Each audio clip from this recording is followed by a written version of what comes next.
Hey guys, it's the Immaculate Threat, Nevaeh Chantel, and you are listening to Wrestling with Entertainment. Hello, and welcome to the show. It's Wrestling with Entertainment, bringing you the latest exclusive breaking news, previewing and reviewing the latest shows from WWE, AEW, New Japan, and everything in between every Saturday, and interviewing all your favorite wrestlers on Wednesdays on YouTube and Castbox. I'm your host, that guy, James Shea, alongside the leader of Squash Squad, Kaliko Yachts. Is it too late to have a bender after a week after your birthday? Or can the bender just last all month? Hey, go for it. It could last 4 years in your case. and the American Scooter Dust. Well, I had my whole left side amputated, but don't worry, I'm all right now. And it's a great day for wrestling, as last week on the show we interviewed Nevaeh Chantel, which was quite the interview. Very interesting person is Nevaeh. We had a lot of fun talking about more than just wrestling, which seems to be our thing, isn't it, Scooter? Absolutely, and I can guarantee you that it won't only just be her fans enjoying that interview. Oh, absolutely. You know, when we say you gotta listen to it, it's a great interview. You know, a lot of people might just think, we're hyping it up, we're blowing smoke, but in this case, they are really great interviews with great people that you just gotta listen to. But I am blowing smoke right now, so. Well, that's just a normal day, isn't it? Yep, that's just a normal day in the Scooter Dust household. uh, Next week on the show, El Diablo, Gabriel Fioza. That is definitely Fuerza. that's definitely one you do not want to miss. I mean, really interesting Mexican from Canada. Uh, it's been a while since we've had somebody that worked in the Canadian promotions, hasn't it? If by that you mean like 10 minutes. As I was about to say somebody I thought you were going to say somebody who's worked in Mexico.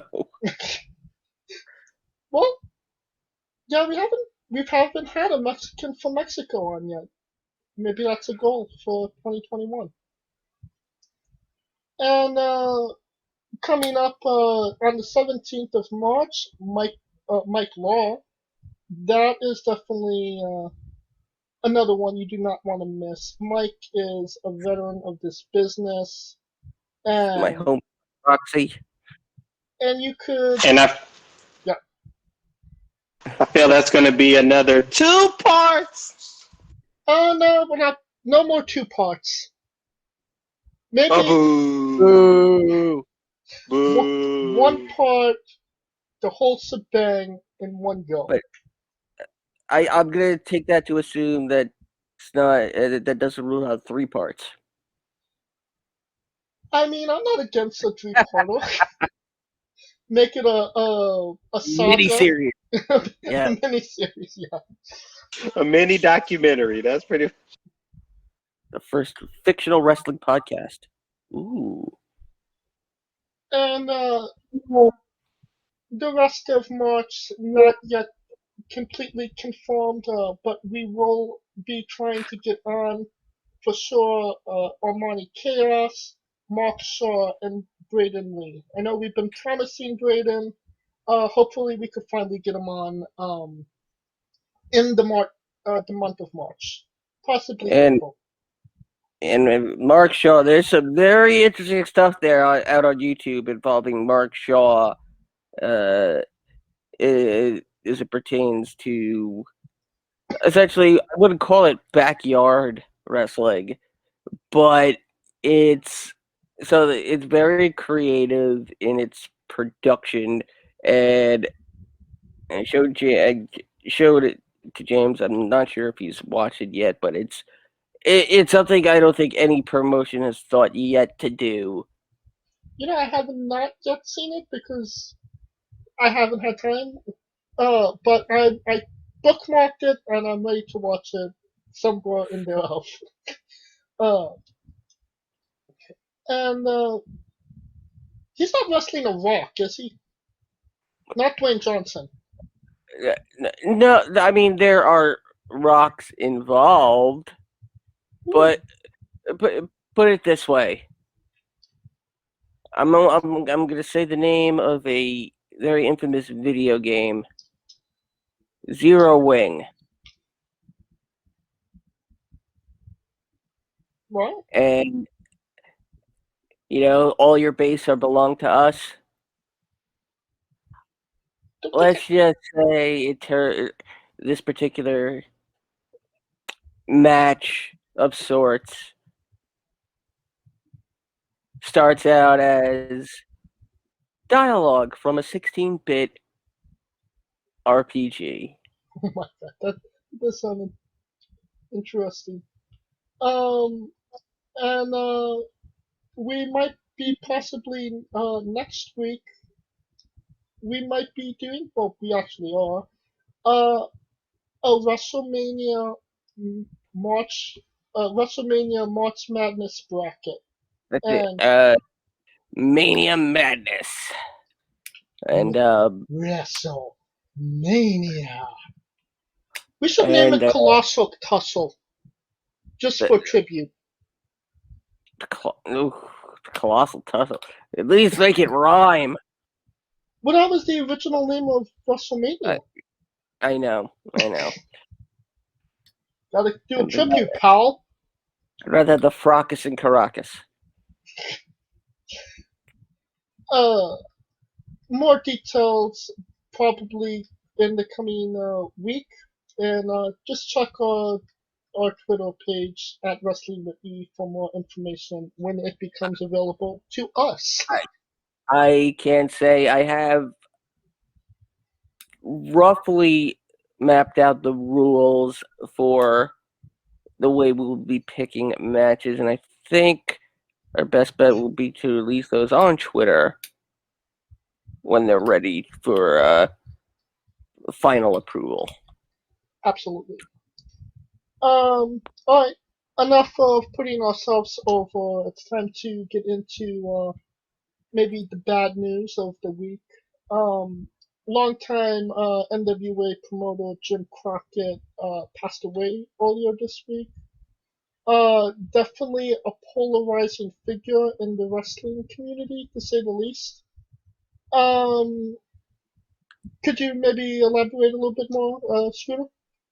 Well, of course, we're referring to Jim Crockett Jr., part owner of the infamous Jim Crockett Promotions that eventually affiliated and essentially became the National Wrestling Alliance, the NWA.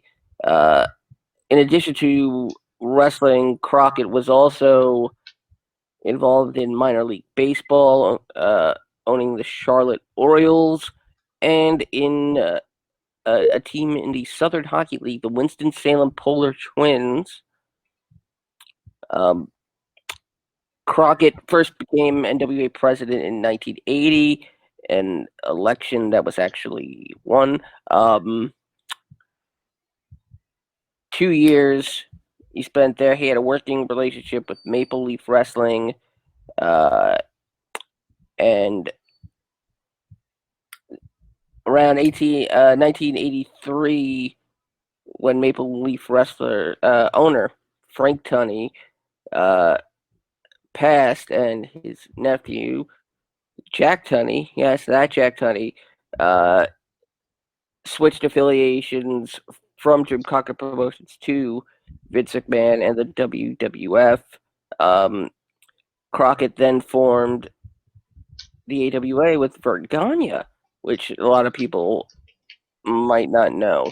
They might attribute that to being all Gagne. Crockett came back to the NWA in '85, actually buying, or I should say rebuying, the TV spot Vince McMahon bought on TBS during Black Sunday. He organized the Jim Crockett Sr. Memorial Cup, a tag team tournament, which It's still done today in NWA Wrestling. still spent a third term as NWA president in 1987. And he bought Championship Wrestling from Florida, the original Championship Wrestling from Florida, and the Universal Wrestling Federation from Herb Abrams, acquiring most notably Sting and Jim Ross. Then Jim Crockett Promotions was rebranded as the NWA officially, owned 6 territories in the NWA throughout his tenure as president, which confused a lot of fans because in the Major League Baseball or the NFL, you can only own one franchise at a time. But Crockett, unfortunately, was nearing bankruptcy by the end of the 80s, sells Jim Crockett Promotions to Ted Turner, becomes WCW. Crockett remained president. Crockett remained NWA president until 1991. Interestingly enough, Crockett is probably the first promoter to attempt to run a network devoted entirely to wrestling, and not only that, on the internet in 1994, called the World Wrestling Network. It was short-lived and it kept buffering, but not a lot's changed there.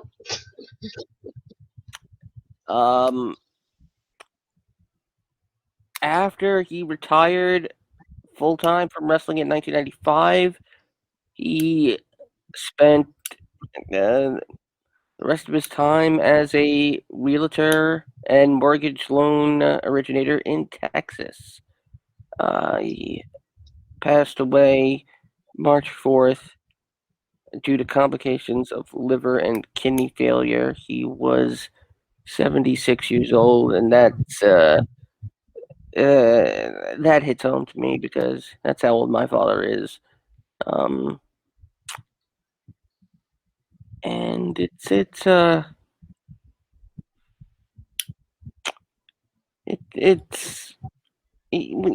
one of the, if not the unsung hero of professional wrestling. Imagine what the wrestling world would be like if there wasn't a Jim Crockett Jr. True.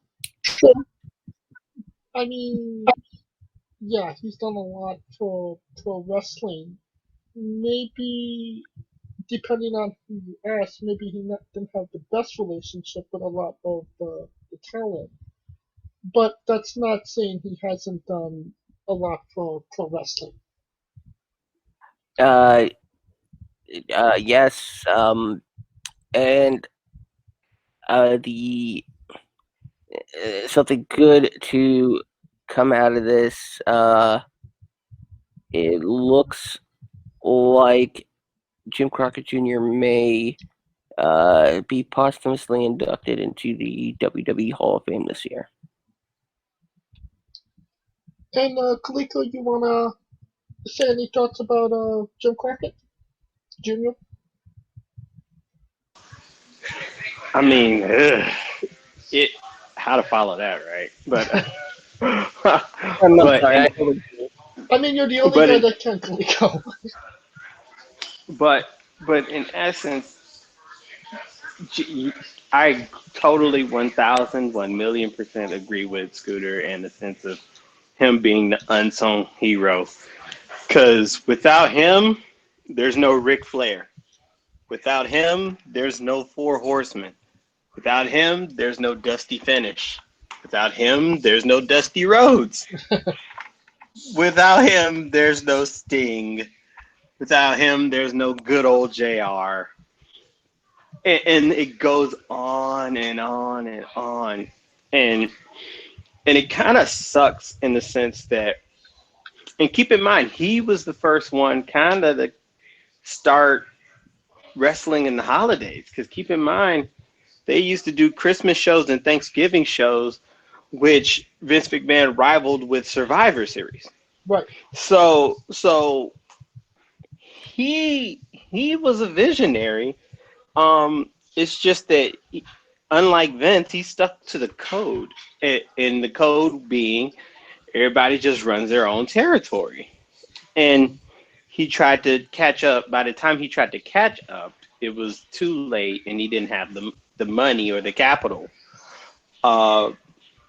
This is a big what if. It's like, what if Crockett went national as far as TV landscape before Vince took it and it became rock and wrestling? That's a big what if. Oh yeah. I mean, because I mean, there's nothing saying that he wouldn't have succeeded. And considering that he had at that time who people really thought was the greatest wrestler in the world at that time, it would have been a game changer.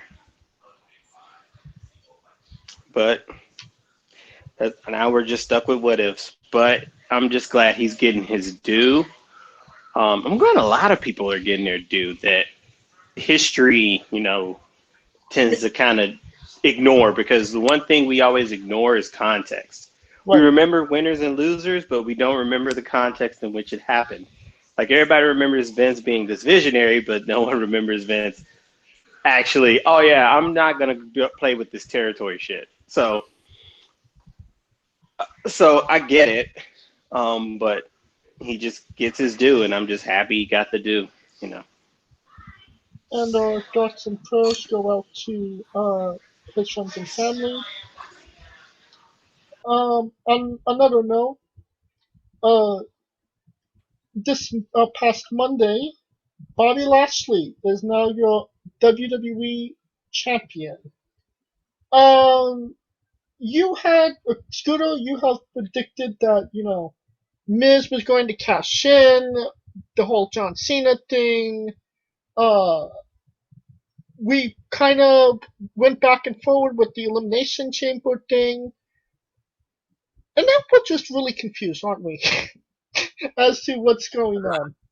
I mean, absolutely. The WWE, at least the Raw side of things, has no idea what they want to do in terms of WrestleMania with the WWE Championship. This is, given that we're only, so many days removed from McIntyre losing and him not immediately trying to win it back, instead being parlayed into a match with Sheamus on Raw, which, again, very surprising, because if McIntyre was going to face anybody at WrestleMania, it was going to be Sheamus. And the potential to do Irishman versus Scotsman, cinematic match almost writes itself. And I feel like you could do that, and then McIntyre could go right back into the title picture. I still think McIntyre can obviously now go right back into the title picture at any time. As for Lashley's win, yes, it's the win itself is huge, and it got Miz over as a huge chicken shit heel again, what we all knew and loved him for. Right. I mean, I can't really buy into the fact that only after 8 days did the entire Raw locker room want him to not be champion.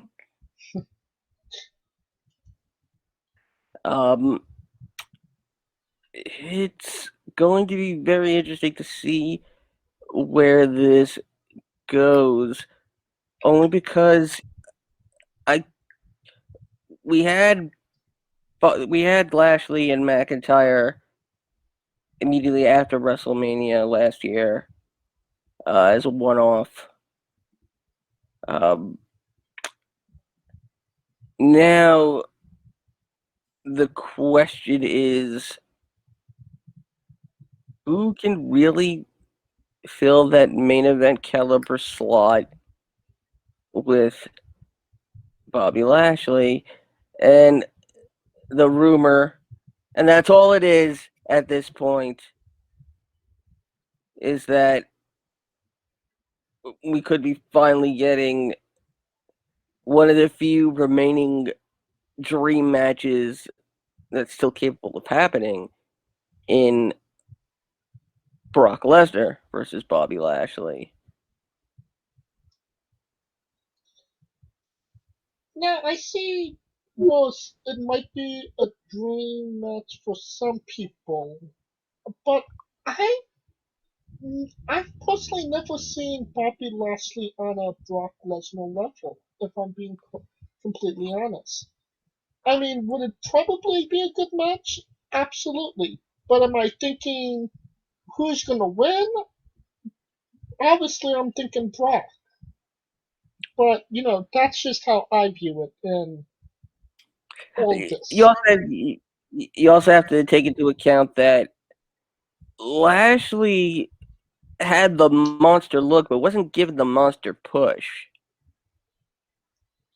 I mean, his only actual, one-on-one WWE title match was against John Cena, and Cena beat him clean. And that was in 2007, I believe. Yes. Great American Bash. Great American Bash, yes. And it's gonna be very, very interesting. This is a case of and this is a defining example of what a championship should be. The person who is over should not be winning the championship. The championship, the person winning the championship, that moment should get them over or allow them to get over. What say you, Kaliko? Well, I always said it's very rare that anyone goes bell to bell nowadays with the title. So when Drew won it at Mania, lost it. When he lost it to Orton, I thought maybe, but now it's abundantly clear where they're going as far as a direction. Drew and Sheamus, I don't think that story's over. I think that was just, I feel like that match, from the way that they were looking after the match, I feel like it's not done yet. And with Drew, like you said, if he could go in the title picture at any time, I feel like he's going to be kind of trying to get rid of the distraction that kind of caused it in the first place, which I believing is, Sheamus and maybe Miz and then maybe Lashley. To me, Bobby Lashley being only the third black WWE champion, not to be confused with the World Heavyweight Champion, which had a separate lineage. it is a big deal. I feel like that this was way overdue. I felt like, he had the same physique as Brock Lesnar, just not the same opportunities. And some people could call it racism and stereotypical in politics. Yeah, you could say all that, but I believe Bobby Lashley at this point feels like all of that is worth it with the gold in his hand right now. And who better for him to beat if he gets this match than Brock Lesnar? It'll be Black Lesnar versus Brock Lesnar, because that's basically what it's going to be. Shout out to Scooter for that one. Wait, is that a mob coming towards me?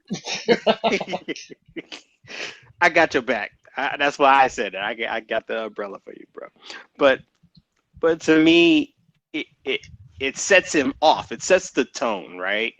Because at this point, the Hurt Business is kind of in a funky situation, right? Like, on one hand, you got the tag team, which is heels. And then on the other side, you got Lashley, who's kind of like this pseudo face because of the simple fact that he went against The Miz. And it's not like the way he won the belt screamed face, because you usually don't see a heel get 3 chances in one night. So that's where I see a dynamic hitting the wall. Not right now, because they showed the videos after Raw, and MVP was so proud of all of them. And he's another guy. He's the fucking MVP.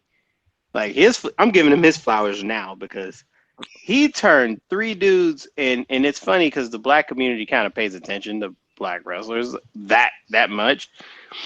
And it's like, bro, they were all in the middle of nowhere until MVP, like, got them all together. And now look at him. So, hell, he gets his flowers too. He's like the fucking Vince Lombardi right now, like a Bill Belichick and shit. So he to me gets just as much flowers as Lashley, because Lashley always had it. I just feel like MVP was the person to get him through the politic bullshit, because this is no different than what he did with Leo Rush. It's just that Leo Rush was too young to deal with the politics part. MVP could deal with the politics part. True. MVP is not obsessed with Lashley's ass. Or his tries. Hey, big guy, let me see your tries. On the opposite side of the spectrum this week, it was announced that NWA will return with a paid preview the same day as WWE Fastlane, which will then prompt the return of NWA Power, not on YouTube, but on Fight TV. Scooter, good idea, bad idea? Is it maybe time to close the casket on NWA? Well, the rumors were circulating that Tony Khan was involved in this in some way, and as of now, we do know that Tony Khan and Billy Corgan still do have a working relationship. As for putting is still on AEW TV. As for putting Power behind a paywall, not the greatest idea. I mean, this isn't 2000. Yeah, it's not 2002. I mean, this isn't TNA. This is not. I mean, yes, you it's a subscription service, and you get access to more than just NWA Power, but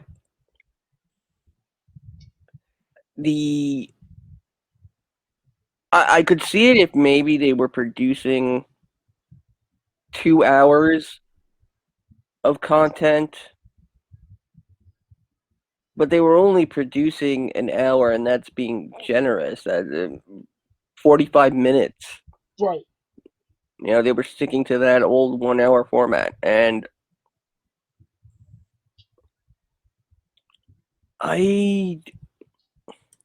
this is a very it's very hard to say whether or not this is going to have a positive or negative outcome. What about you, Khalifa? Your thoughts? I'm with it only if it's free. Because ROH is on Fight TV and they play back episodes and it's free. So maybe it's just a platform. I think it's a platform thing. Now, granted, YouTube is way bigger than Fight TV. But at this point, they just need to start back. Because the problem with NWA is they lost a lot of people. WWE and AEW purged the roster, essentially. Pretty much. And not even that. Like, you got people that just left and became independents. Prime example, Allison Kay, the former NWA Women's Champion.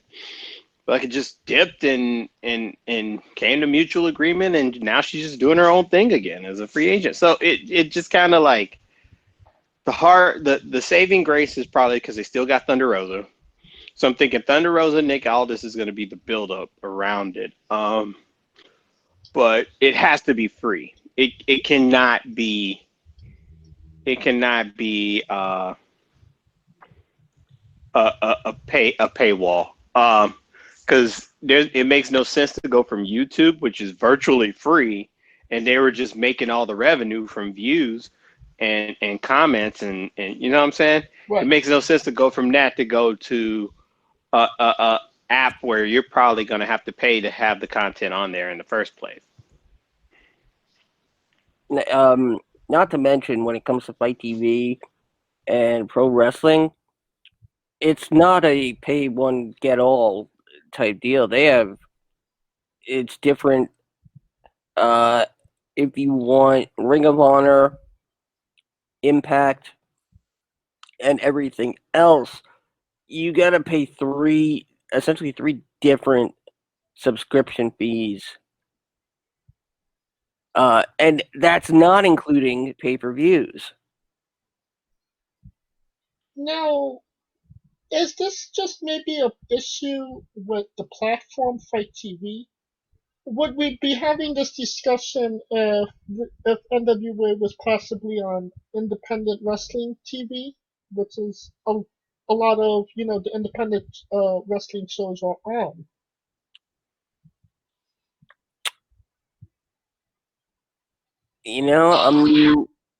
I'm not sure. It would probably be easier for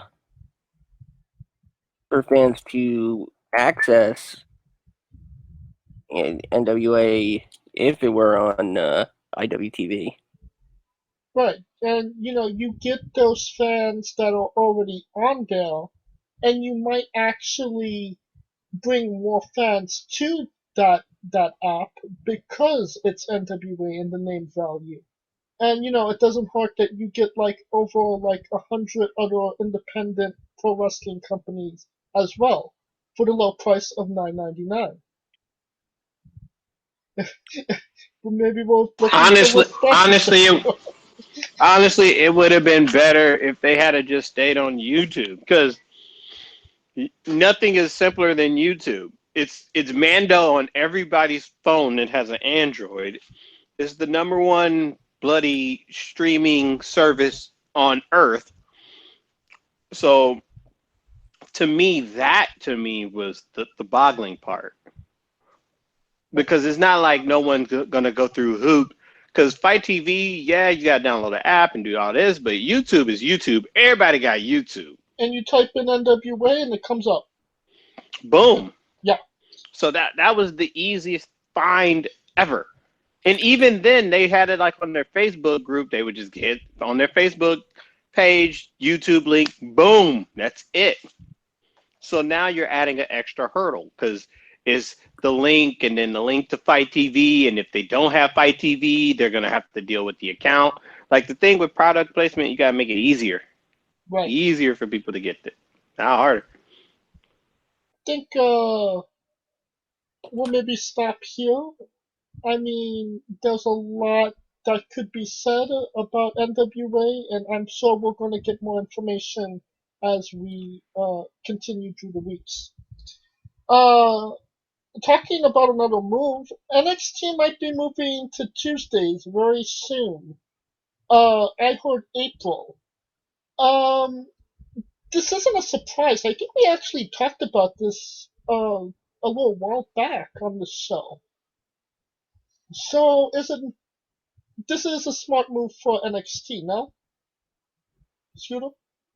Kaliko can go first here. Kaliko? It depends because I want to see if it's a permanent move. Because the whole reason that neither show, and here's the problem with it, because essentially if they move, they're allowing people to have more viewership of AEW, but I don't think they would make that move unless they know that AEW is capped at a limit. And think about it, they've been on TV for about a year, and they never got past 1.5 million. On a good day. Yeah, on a good day. So that tells you something right there. Like, yeah, everybody can say, oh, they won the ratings war and blah, blah, blah, blah, blah. But the whole point of product is to grow. And it makes, if the hardcores are keeping you alive, and WWE is having this problem too, if the hardcores are keeping you alive, there's a problem. Right. Because it's like, those are the people you already got. The whole point of it is to expand.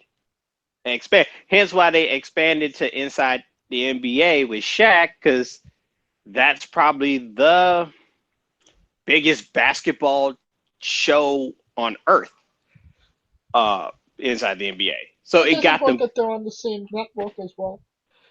It doesn't hurt that they're on the same network, but even then they would have. I remember they had a lead-in. They had a follow-up after Inside the NBA, and it didn't go too well. It did not, no. So that tells you, like,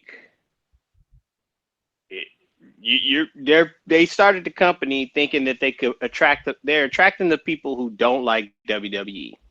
Whoop-de-doo, that's fine. But now this is year 2 on TV. It's time to be trying to grow. Granted, the pandemic came in effect, but they had motherfuckers. They got people there going there now. And I bet you it's the same people, give or take maybe 5-10%. Well, the move isn't necessarily per se, the AEW issue there. I believe it's because of the NBC Sports Network closing its doors. And those sports, the hockey and all that good stuff isn't going to be on that network. It's going to be on USA, and that's going to preempt them. So they would rather not have the preempt and just be on a separate day. Yeah, but and that's fine, and I get, and yeah, and NXT's doing it. I get it because it's them forcing the move, but now they're going against hockey, and hockey's not a big draw in the U.S., but I'm pretty sure it's a big fucking draw in Canada, and I'm pretty sure it's a big draw. It's a big draw in the big cities. I could guarantee that it's a big draw. I'm betting you right now, if it was Chicago Blackhawks, St. Louis Blues, they'll probably get more ratings than damn AEW, because they're 2 storied franchises, and hockey fans know those names. Same with like New York Rangers. And it depends on who's playing. Right. And hell, the AEW couldn't get ratings after the Boston Celtics and the Washington Wizards. So what the hell are they gonna do with some hockey? Scooter, you want to add anything? I mean, in terms of NXT moving to Tuesday, yeah, it is because Wednesday is a big night for sports, and now with Universal and NBC no longer having a cable sports network, USA now becomes the home of Raw, SVU, and hockey, and which would make for a very interesting crossover. Produced by Dick Wolf. Dun dun. I don't have the soundbite loaded up. I kind of caught you off guard there. I mean, the only person with really anything to say about this is Tony Khan, who relishes the idea of running unopposed. Which might not be maybe the best idea, as Kaliko alluded to earlier. See, but here's the thing: is that what Vince would see as a not so great rating, Tony would see it in a much higher regard. Right. Like, being thankful to have anything to begin with. Yeah, that sort of idea. I mean,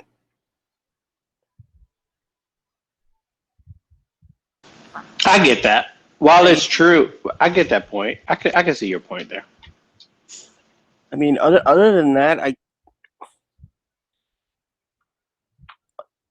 also Tuesday is, and somebody please feel free to correct me if I'm wrong here, if this is not the case anymore, but Tuesday nights are the most watched night of the week when it comes to television in terms of prime time. Yeah, that 8 to 10 p.m. slot. So if I'm gonna have any honest opinion, it's maybe NXT shouldn't move to Tuesdays. Maybe they should move to Thursdays. Or you know what? Move to Saturday. Move to Saturday night. And and with the Saturday nights at 7 p.m. And get that little nostalgia bump. Exactly. I mean, since NXT is, raising, every little bit of nostalgia from the dead, it seems. True. But I really expect NXT ratings to get lower if they go to Tuesday. I mean, look at SmackDown when it was on Tuesdays. Oh, that's right. That's true. But SmackDown was never like the problem with being on Tuesdays is that it'll probably be on a network that like it's on USA. Most people got USA, but the reason SmackDown was filling because they put that shit on like Sci-Fi, and it's like ain't nobody trying to go to Sci-Fi. You know what I mean? Like that's why SmackDown is doing a lot more decent now because it's on a channel that every TV's got. Like everybody got local channel 5 Fox. You know what I'm saying? Right. So I mean, they could also pull well, not exactly take an idea from AEW, but what if they aired NXT before SmackDown. That would be better. It would only be if it's on the same channel. Yeah, I mean, you could be like, yeah, tune to Fox, go to Fox now and watch. Then, or if have it be on Mondays. The only thing about that is that Raw is the start of the week for most wrestling fans, and by the time if NXT 2 hours, by the time Raw comes around, Raw's ratings would probably drop. SmackDown. I mean, you're talking about 5 hours of wrestling in one day. Yes, but at the start of the week as opposed to the end of the week, where people would probably enjoy it more. Yeah, of course, this is all hypothetical and right. The saving grace for NXT is that it's so widely regarded as good wrestling. Because keep in mind, it was killing on the network when it was just that. Like when the network started, it was just NXT, and it was doing the damn thing. So I give it its props that's the saving grace, that they built like, NXT is where the wrestling really is. I mean, also the possibility of an NXT women's tag title now. Right. And we'll continue covering this story as the information becomes available to us. And on a bit of a more bizarre side of news today, some guy bought Vince McMahon's coat from an episode of SmackDown, I believe, at a thrift store for $45. Yep. Redditor Spruce Moose revealed that he found a rare item at a local thrift shop worn by Vince. Oh, I mean, not necessarily that old. On the April 24th edition of SmackDown, which was the Triple H 25th anniversary show, it was originally bought at Richards in Greenwich, Connecticut, which is a luxury clothing store. And it's a... Oh, God, I'm going to butcher this name. Oh, my God. I got it. Azegna. I can't say that first name just yet. Azegna. But it says exclusively for VKM on the inside tag. But the jacket itself was made February 4th, 2019. The estimated cost that Vince paid, at least between $2,000 to $4,300, and at the most $8,000. Imagine that goes up considering that it was worn by Vince McMahon on TV. Yep. So does it mean he's going to be on the pilot show that AEW Wrestling Fine shit? AEW, I'm trying to think of... No, the A&E show, the A&E shit. Storage Wars? Something like that. It's like the thing Triple A. Oh, I forgot what it was called. They're doing like a... Where they clean out lockers or... The porn stars? No. Porn stars, that's it. That I wouldn't be surprised if that shows up on Porn Stars, or Oh God, what was the show? Hardcore Pawn on A&E. The show based out of Detroit. Lex Luger. Yep. Yeah, Lex Luger was on there. Lex Luger sold some of his robes It's just kind of a shame. to Les and his crew there. I love those shows. Those pawn shop shows.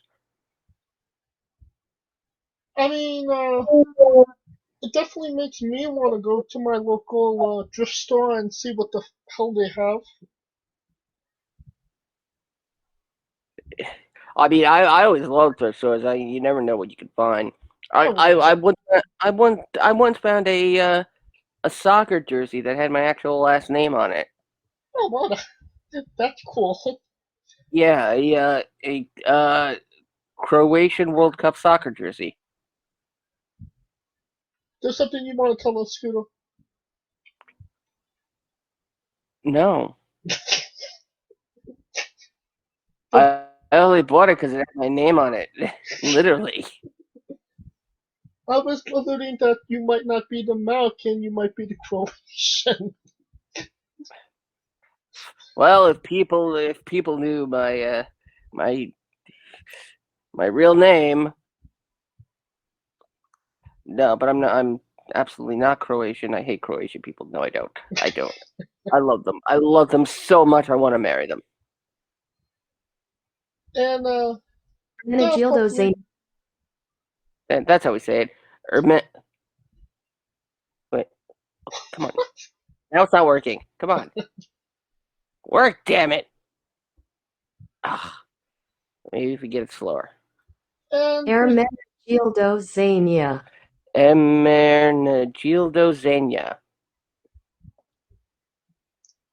That's the jacket.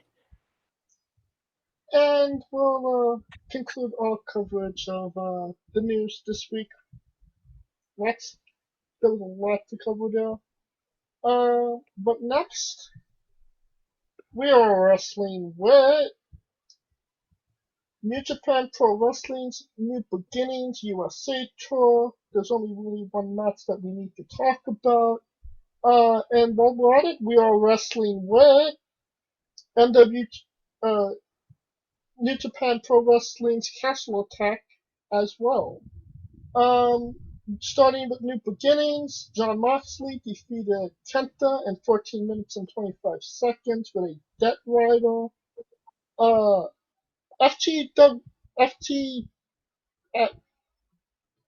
WFT. I think that's right. Kaliko, your thoughts on Moxley winning and Whiskey Tango Foxtrot. Now, you ain't even got to finish the question. I'm just trying to figure out why.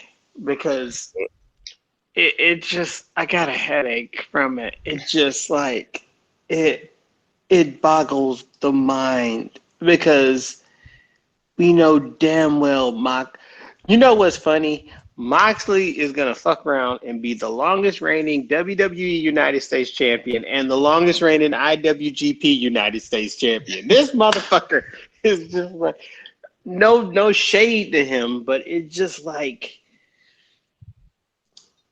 Did they keep the belt on him because they don't want him exclusively working for AEW? No, because they had him under contract first, so it really didn't matter. And to me, it just screams fuck Kenny Omega. Cause in this sense, the reason that title even came to be was because of Kenny Omega. Right. So it's kind of like fuck Kenny. Fuck the American wrestler. The only way I can see this happening is if he's going to be simultaneously on AEW and New Japan USA. That's the only reason I could see this happening. But the problem is that with Kenta, if you gave the belt to Kenta, he had more free reign to go back and forth. Therefore, introducing the American talent that you're training to the Japanese talent that you're going to end up pushing him to. Right. So that is where my brain is just like, The saxophone make my head hurt. That's how I feel right now. And I don't know what the end game is for New Japan with this. Maybe they're doing it to keep Kenny Footsies-ish, but even then it wouldn't make sense. It doesn't make sense from their long-term goal perspective. And that's it. I'm just going to go get some alcohol. Scooter, take over. I got nothing to say on this because it really doesn't make any sense for Mox to have retained. Let me ask you this. Is maybe New Japan ahead of the curve on all of us, and a little bit down the line we're going to have that aha, that's where they were going with it? Or do you think that this was just poor booking?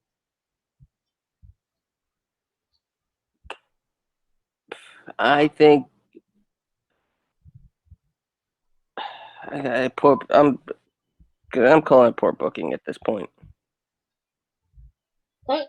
And I'm moving calling on. it bullshit. Bullshit. Moving on to Castle Attack.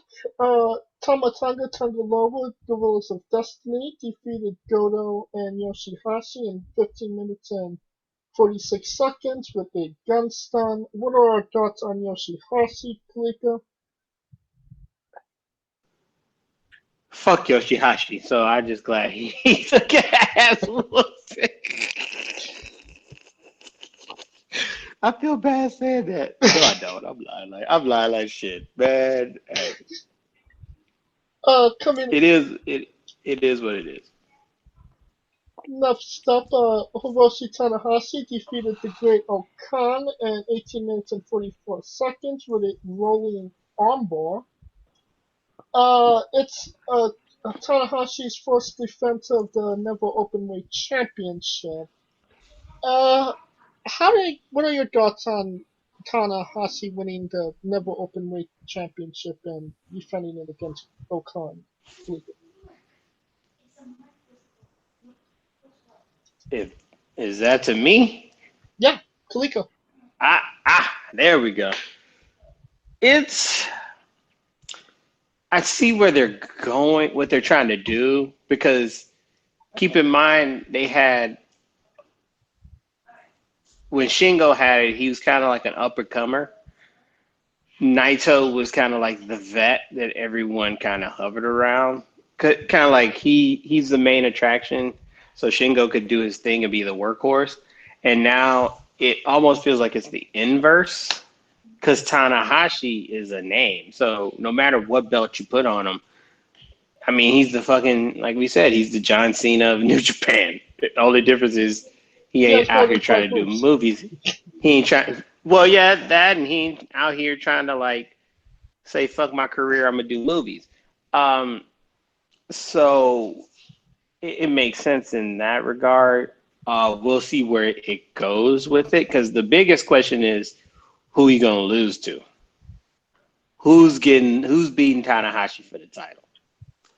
Because the never open weight is one of those where I feel like Zack Sabre Jr. could come out of nowhere, or fucking Will Ospreay could come out of nowhere. You know what I mean? So I also feel like it's a deeply underrated belt with maybe some of the best matches New Japan's had was for that championship, but it kind of doesn't get that credit because it has the stigma of never rather than IWGP.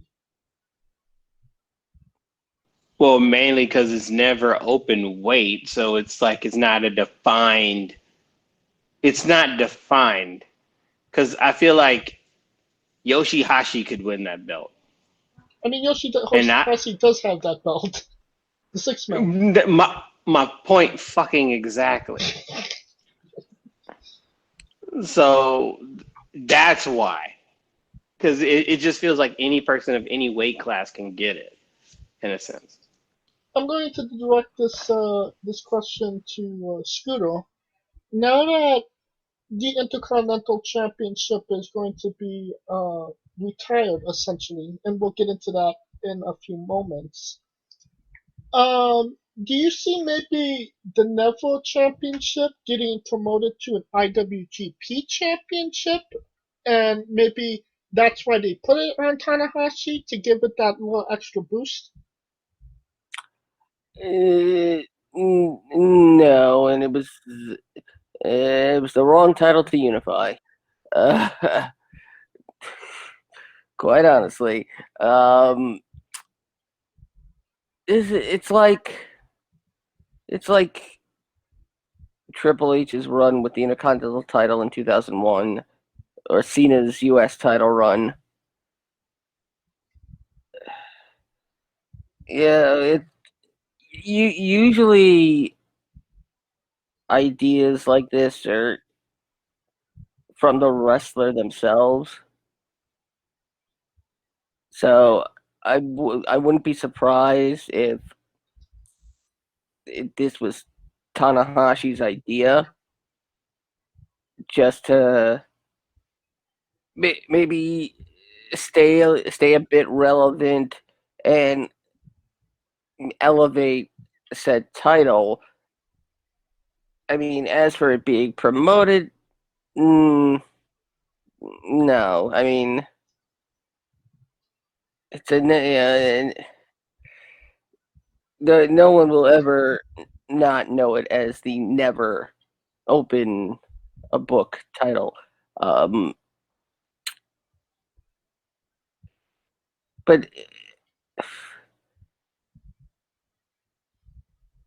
But I will say this.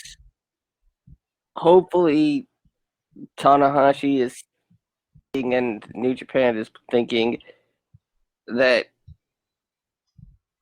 whoever beats him for it is someone they want to put on the path to the main event.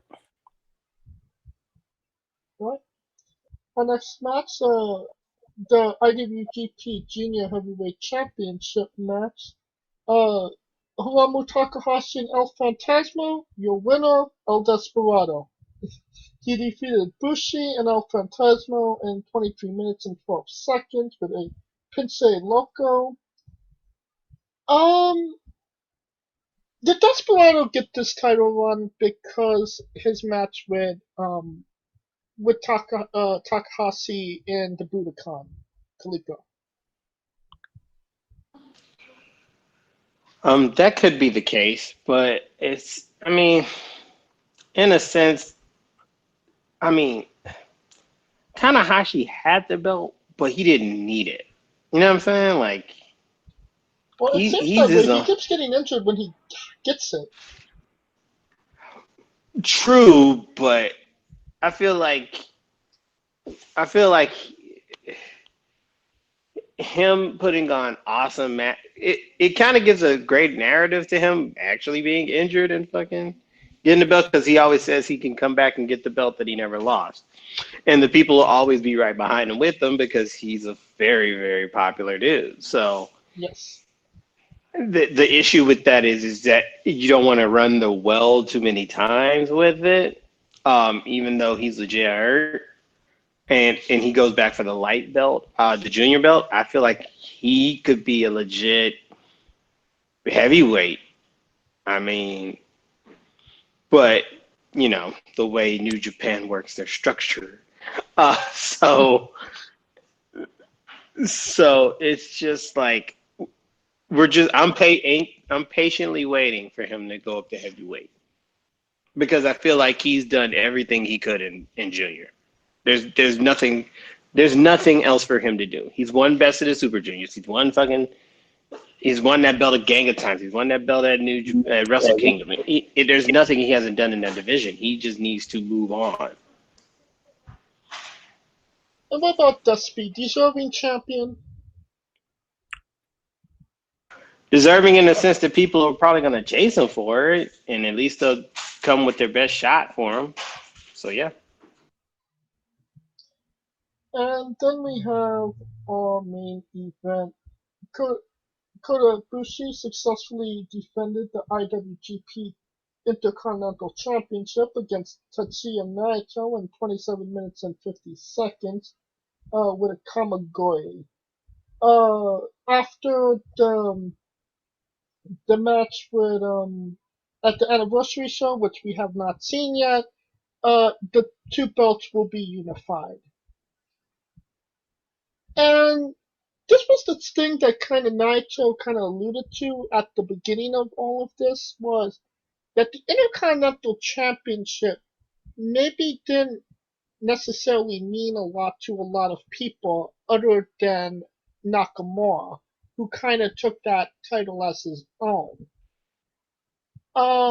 And then it was kind of the side piece to the IWGP championship, and it kind of seemed like for quite some time afterwards, the IWGP, once you won the IWGP championship, once you came down from that, you were given the Intercontinental Championship. Am I wrong or am I right, Kaliko?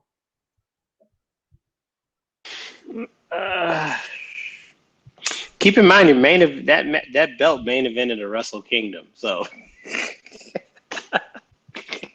so everybody talks shit about it. Different time, I get it, but that belt main evented a fucking Wrestle Kingdom, and don't you ever forget that. Once it did it, it's in the books forever. But I mean, yeah, Nakamura was the guy that made that belt, and after he left, it's just like they were just kind of left with who's who of who the hell was going to represent that title, from Kenny Omega to Michael Elgin to fucking Tanahashi. I feel like Nakamura and Naito did the best with that belt. Yeah. I feel like that's why Naito got so fucking popular, because he didn't give a shit about the belt, to the point where he was at the fucking pawn shop trying to fucking so it kind of perplexes me that he goes for a title that he was ready to pawn. I'm just throwing that out there. But I mean, it just depends on what's going to happen as far as, I'm assuming the never open weights now is going to be the workhorse belt. I mean, it always kind of been the workhorse belt.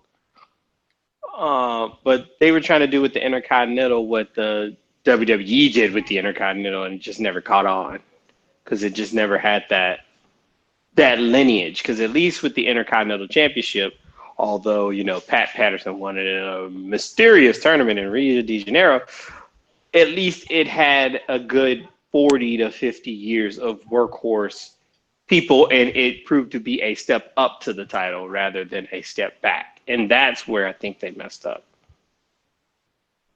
Anything you want to add, Scooter? I mean, nobody really. Well, I can't say that, but the Intercontinental title, in terms of Japan, yeah, I mean, yeah, you know what? I can't add anything to that. Kaliko summed it up perfectly. Okay. And that will conclude our coverage of New Japan's New Beginnings tour and Castle Attack. Next week on the show, we'll be covering all things New Japan Cup. Until then, we are wrestling with AEW Revolution Preview. It is tomorrow. It feels like it's been a long time since we've had a AEW Pig Preview. So let's get into it.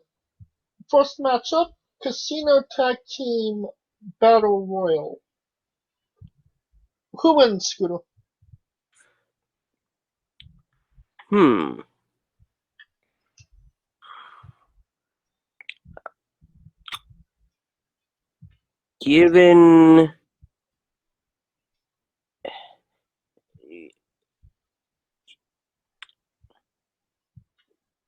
Given everything that's been going on, I think there's 3, maybe 4 clear I guess that wouldn't be clear then. But depending on who walks out with the AEW World Tag Team Championship, and I think whoever wins this will tell us who's going to win the AEW Tag Team Championship. But it's either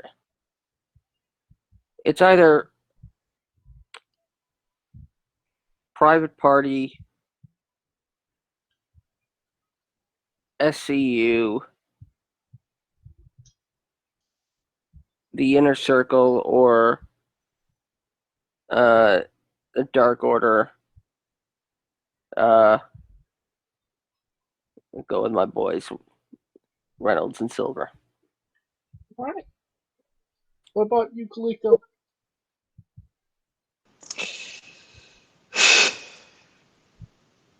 It's tough with these. I'll probably only go Dark Order because they've been out of the woodworks for a minute. They've been in the woodworks, but been out of the woodworks. Does that make sense? Like they're there, but they ain't there. They Like exist. you at school, but you ain't in class type shit. So, so I'll probably go with them just because of the simple fact that I feel like we'll get to it later on, but I think the Young Bucks are gonna win. But it's confusing as shit to me what they're doing with the Bucks. I think I might go with the Bosco Pac and Ray Phoenix. Just because they were the only ones that were given entrance for that whole battle, that whole free-for-all at the end of AEW. So basically, they'll get they'll be the people that come out and actually get an entrance music for the Battle Royal, and then they'll win? Yes, absolutely. Next match, Miro and Kip Sabian versus Orange Cassidy and Chuck Taylor. Who wins, Scooter? Well, if Chuck Taylor doesn't win, he'll be in shambles. Yeah. God, if AEW hasn't screwed up enough with Miro already, yeah, I'm gonna say Orange and Chuck. Kalika? Orange and Chuck, because I feel like, and Tony said it himself. He's having to he feels he has to rebuild Miro from scratch.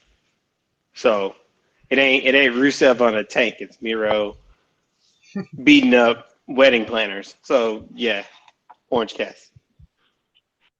Orange Chuck? And Chucky Orange. Cassidy Taylor? Yeah. Face of the Revolution ladder match. Cody Rhodes, Scorpio Sky, Penta El Zero, Lance Archer, Max Caster, and one to be announced mystery entrance. Who wins, Scooter? Oh boy, now this is the big news that Paul White has said this mystery opponent is a Hall of Fame worthy talent, and it will be a huge surprise. And Tony Khan followed up by saying that he is a huge, huge star, and the promise that it's going to be a big surprise is no joke. The idea of it's not Christian, as some people were implying, Or CM Punk. or CM Punk, or The Rock, or John Cena. That's just hilarious that people actually think that. It's not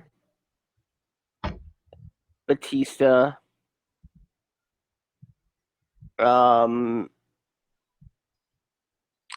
Also, take into account the fact that AEW actually has 2 mystery people on the show, and while Punk said he's not that guy,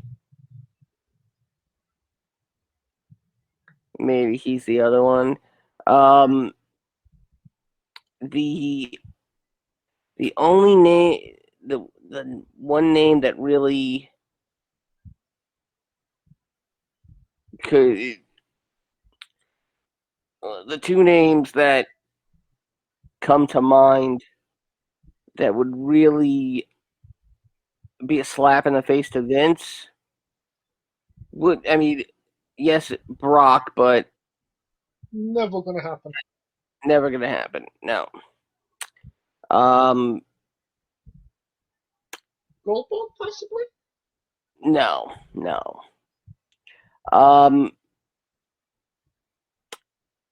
The possibility that it's Bully Ray is also the possibility that some are saying that Tony Khan is talking out of his ass and everybody's going to be disappointed when Big Cash shows up. Oh God. That makes sense. Because when you hype it up that much, it's probably a fake out, right? I mean, we don't get hyped, we stay hyped. Boo.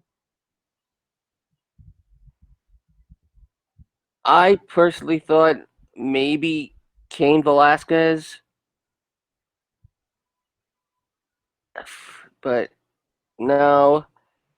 The only 2 logical people I think this could be is Rob Van Dam or Mark Henry. And I would probably go more on the side of RVD rather than Mark Henry. Just for his actual ability to wrestle. Also, Mark Henry has said he's definitely going to be working one more match in the next 6 months. So a retirement match. Yeah, possibly. So that's essentially going to be the end of his career. And why wouldn't he want to end it where it started, WWE? So all of that rumor and innuendo and who it might be and what it might be, who actually wins the match? The mystery opponent. I mean, it was Brian Cage last year, right? Yep, and if AEW can pull off something huge, I mean, this could really.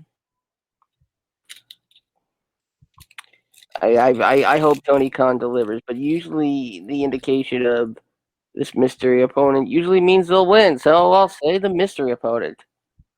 Kaliko? The mystery opponent, because it always be the dude that comes in and then they just put him over everybody else. Everybody keeps saying who the mystery. You gotta be an idiot to think it's gonna be John fucking Cena. Like, what the hell is wrong with these people? Like, oh, it's gonna be Batista. Yeah, Batista just said he had his retirement match at WWE WrestleMania, and he's just gonna come out the woodworks and wrestle again. Like, who the hell are these people that be thinking this shit? Like, for real.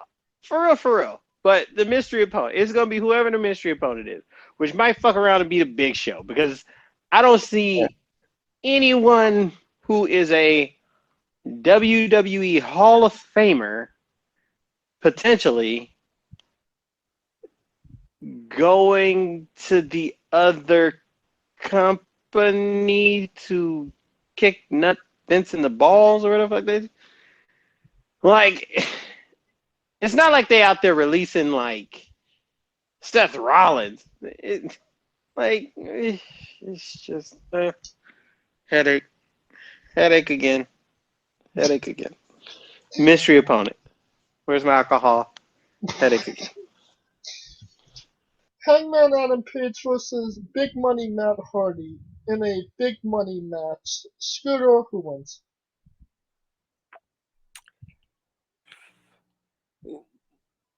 I want to say Adam Page, but given everything they've been doing, I'm expecting Matt Hardy via some sort of screw Nefarious job. dealings. Yep. Kaliko? You remember when we thought AEW was going to build around Adam Hangman Page? You remember that? You remember we thought that he was going to be the centerpiece of this roster? I think that was maybe Yep. like 2 years ago, possibly. Yeah, so much. Yeah, so much for that shit. Matt Hardy. Honestly, I'm thinking Hangman Page, honestly. I mean, this is probably just an enhancement match for him, if I'm being completely honest. I feel like every match he's had in the damn AEW, other than being a tag champ and fighting Chris Jericho, is a fucking exhibition match. Next up, Sting and Darby Allin versus Brian Cage and Ricky Starks in a street fight. Who wins? Scooter? Because it's certainly not going to be the fans. Well, I believe that they're giving the fans at ringside oxygen tanks. Yeah, just in case, Sting and Taz suck all the air out. Sting and Darby. Kaliko? I thought they were going to give him life alert just in case they fall down and can't get up, but it'll be Sting and Darby.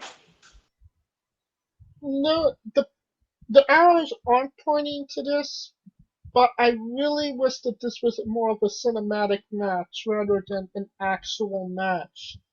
Just so they could protect Sting a little bit more than maybe they would in an actual match. Well, he is medically cleared to wrestle.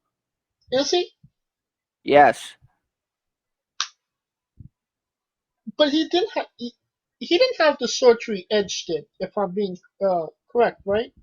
He's been medically cleared to compete. Alright, well, if he was medically cleared, then obviously let him go. I still don't feel like it's maybe the best idea. No, probably not. No. You're talking about a company that let Tully Blanchard pin Luchasaurus. So stop it. With J.J. Dillon at ringside. This is correct.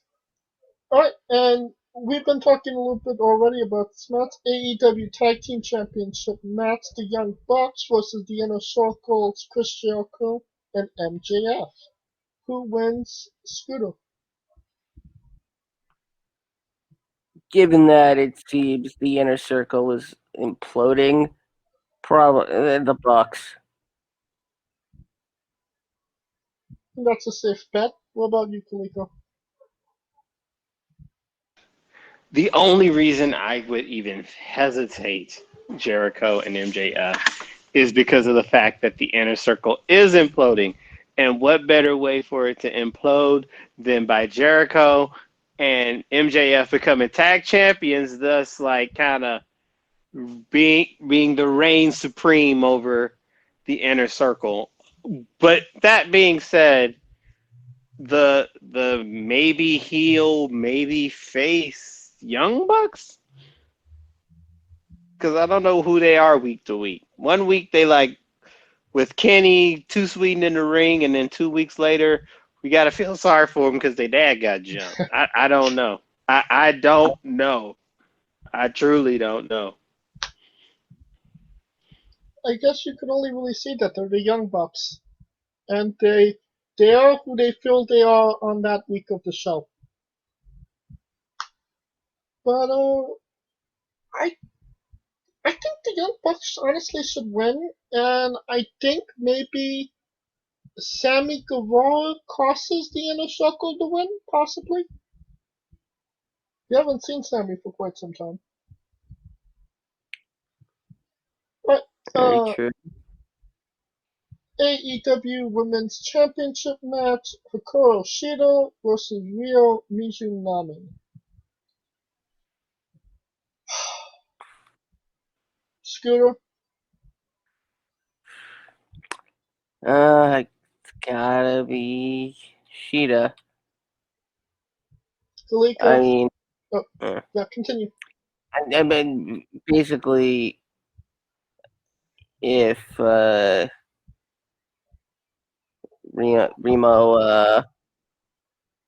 doesn't win, then the Eliminator tournament really means nothing, doesn't it? I could make the argument that it didn't mean anything to begin with. If you have a tournament on Bleacher's Report, does anybody see it? If you name a tournament just for the fucking contender, what does that mean?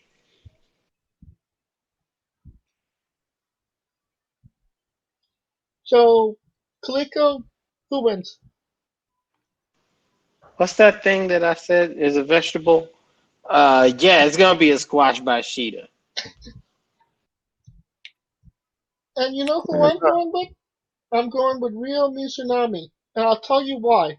Because she did fly all the way from Japan and quarantined for 2 weeks just to lose to Kawashita.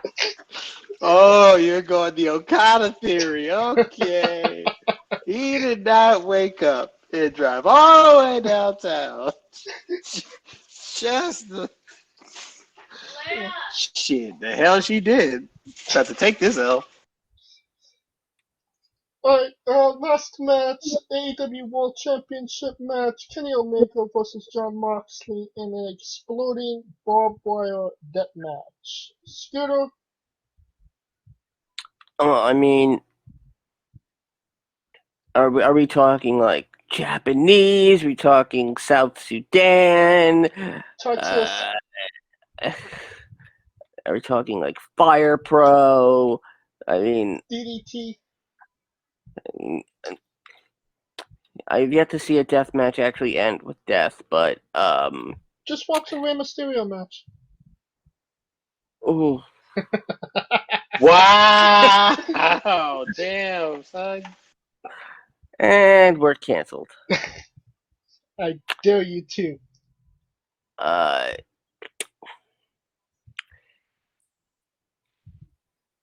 God, you know, someone will probably turn.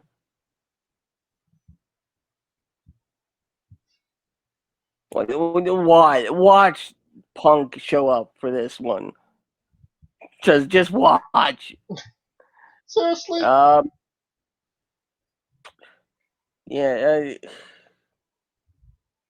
I'm gonna say this. It's no contest.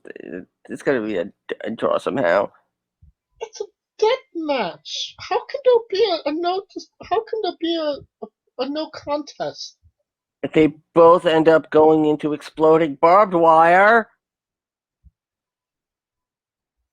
There would still be a winner. I mean, I've watched a bunch of them, and there's usually a winner. I mean, are we talking about death match where you have to pin your opponent, they have to get up before a count of 10? Oh, who the hell knows at this point? Exactly, that's my point. What say you, Kaliko? Yeah. Fine. You know what? I'll say Don Callis. This he's getting that big money check? Yes, Uncle Donnie. Donnie. We just need somebody named Marie, and we're good to go. Kaliko, who wins?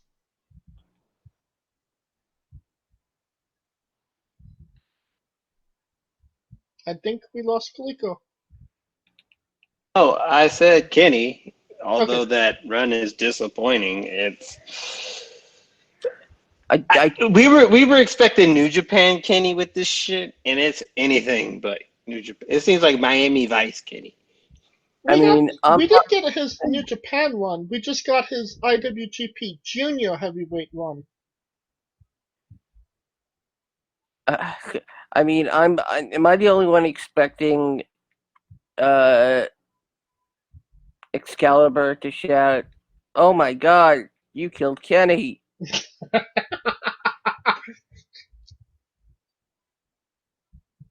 I mean, you would have to have Jim Cornette on the show just to scream that, right? Basically. That's if South Park ain't there with that fucking lawsuit waiting. Oh, if they Uh, didn't get, if WWE didn't get sued by South Park in the '90s, they're not going to sue AEW. I'm not change it to Rip and Tweet, please. Thank you. You will see the WWE. And that will conclude our coverage of AEW Revolution. Uh, this is the first AEW paid preview on a Sunday, correct? Okay.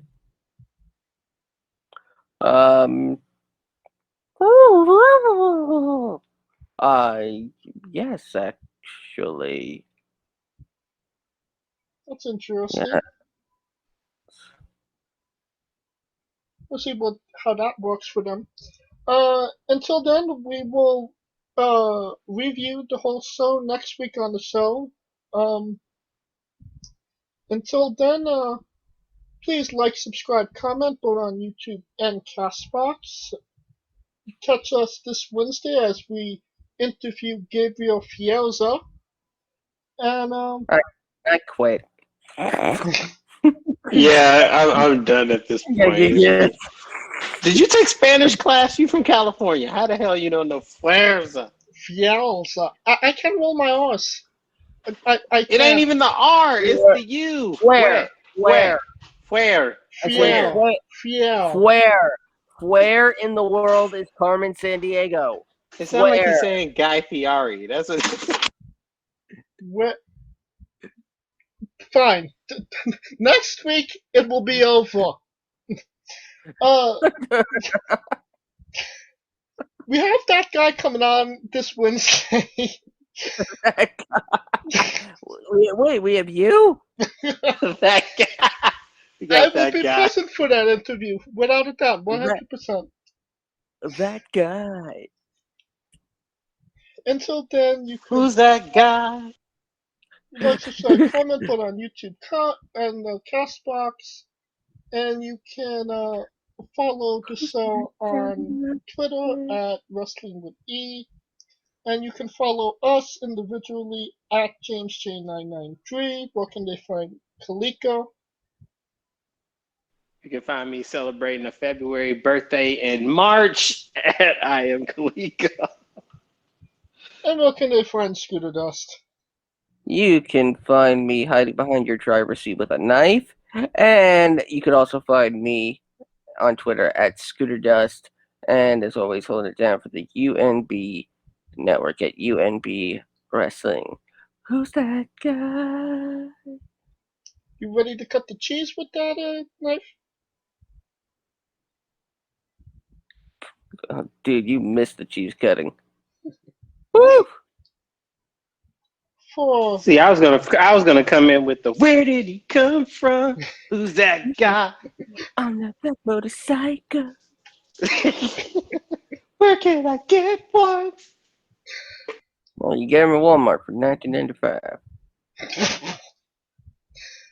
For Kaliko Yachts, Scooter Dust, I'm James J, and this has been Wrestling with Entertainment. Can you undo my ankle chip cups now?